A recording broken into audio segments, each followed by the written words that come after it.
கடலின் அடியில் ஒரு ராட்சசமா?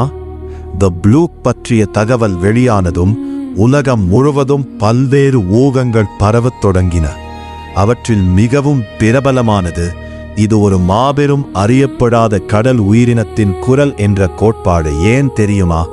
அந்த ஒலியின் சக்தி அப்போது அறியப்பட்ட எந்த கடல் உயிரினமும் உருவாக்க முடியாத அளவுக்கு வலிமையானதாக இருந்தது. நீலத் திமிங்கலம் பூமியில் வாழும் மிகப்பெரிய உயிரினம். அதன் குரல் கூட ஆயிரக்கணக்கான கிலோமீட்டர் தூரம் செல்லக்கூடியது. ஆனால் தி ப்ளூப் அதைவிட வலிமையானதாக தோன்றியது. இதனால் சிலர் ஒரு பயங்கரமான கேள்வியை எழுப்பினர். நாம் இன்னும் கண்டுபிடிக்காத கடலின் ஆழத்தில் வாழும் ஒரு மாபெரும் உயிரினம் இருக்கிறதா?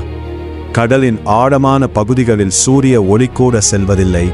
மனிதன் இன்னும் முழுமையாக ஆராயாத அந்த இருண்ட உலகத்தில் என்னென்ன உயிரினங்கள் மறைந்திருக்கின்றன என்பது யாருக்கும் தெரியாது.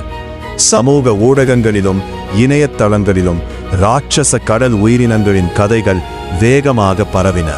ஒவ்வொரு ஆண்டும் கடலின் ஆழத்தில் புதிய உயிரினங்கள் கண்டுபிடிக்கப்படுகின்றன. இதுவரை